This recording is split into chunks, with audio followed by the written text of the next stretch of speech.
There are no subtractions and divisions in our mind. There is only addition and multiplication. I will just remove negative thoughts and I will have positive thoughts.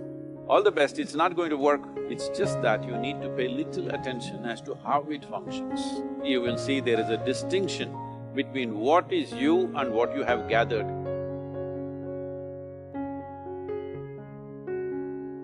Well, see the way the question is asked and also the way normally it's addressed is, people think there is something called as negative thought and positive thought.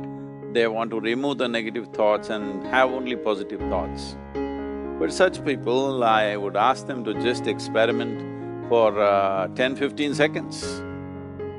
Let them forcefully remove one thought from their mind. For example, next 10 seconds, just don't think of a monkey. Try not to think of a monkey for next 10 seconds. You will see you will be full of monkeys. So what I'm saying is, this is the nature of your mind, because in this mind, all the three pedals are throttle. There is no brake, there is no clutch. Whatever you touch, it will only go faster. In this kind of mind, people have been taught from moral teachers and religious teachers, do not think about bad things. Well, since then it's been a full-time job. So there is no way you can handle the mind like this. This doesn't need any great enlightenment. If you spend 2 minutes with your eyes closed, you will realize you cannot do anything forcefully with this mind. So, I want to remove negative thoughts.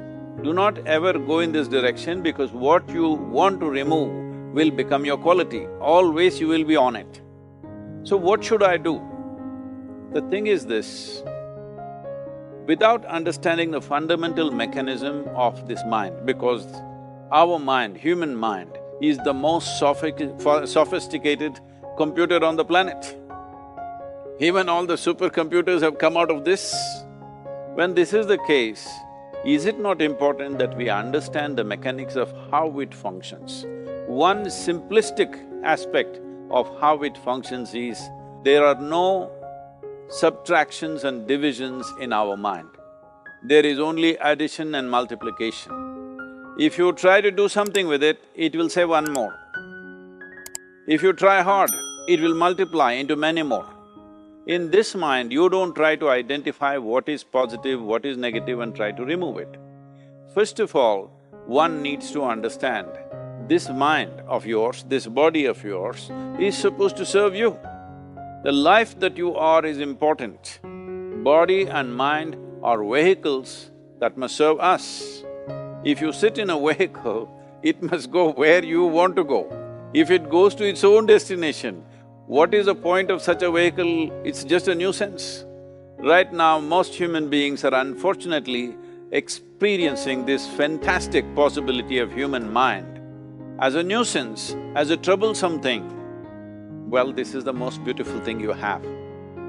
It's just that you need to pay little attention as to how it functions. One simple thing is this. First and foremost process is, that's why we put out this process called Isha Kriya. This is to distance yourself from your physiological and psychological process. There is something called as you which exists. This is not a composite of all your thoughts and emotions and physiological processes. Beyond that, there is you. If you close your eyes, even if you cannot see anything, you're still there. It is through the window of your eyes that you're looking out, but if you close your eyes, it doesn't mean that you don't exist, you still exist. So beyond your thought, you still exist, beyond your emotion, you still exist. So that you, the life that you are, this has to come into your experience. Why is it that you're not allowing that to come into your experience, which is the most significant aspect of who you are? Who you are right now, the most significant aspect is, you and me are alive right now, this is it. What I'm thinking, what you're thinking is not the important thing. We are alive right now, that is the important thing. So, it is important that you focus on this fundamental sense of aliveness within you, and then you will see there is a natural distance between you and your thought process. Once there is a distance between your psychological process and your physiological process, this is the end of suffering. because there are only two kinds of suffering that human beings go through, physical suffering and mental suffering. Once you create a little space between you and your mind, between you and your body, this is the end of suffering. This is something every human being has to experience and know, otherwise thinking I will just remove negative thoughts and I will have positive thoughts, all the best, it's not going to work, 100% it's not going to work, because nobody can remove it, they can avoid it for some time. So when negative thoughts come, you say Ram Ram, Shiva Shiva, whatever you want, but this is just avoiding, it's not gone. The moment you stop that, it will pop back with great force, otherwise it'll come back in your dreams. So it's very important, first of all you need to understand your anger, your resentment, your fear, your anxieties, the negativity that you generate. Generally resentment, anger, it is always directed towards somebody. But we need to understand this is poisons that we are drinking and expecting somebody else to die.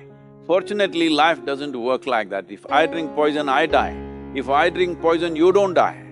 So, we need to understand this. When I say poison, today you can have yourself chemically analyzed. Right now, what is your blood work, what it says? 5 minutes of intense anger, check your blood work and see, there will be lots of negative elements in it, literally you're poisoning yourself. So, do you want to poison yourself? Definitely not.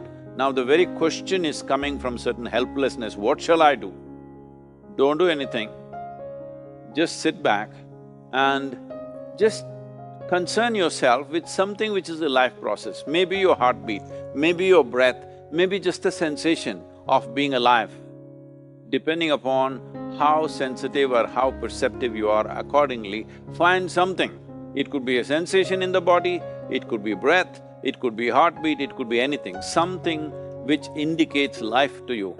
Just pay attention to that for some time. Slowly you will see there is a distinction between what is you and what you have gathered, which includes both your physiological and psychological possibility or mess, whatever you made out of it.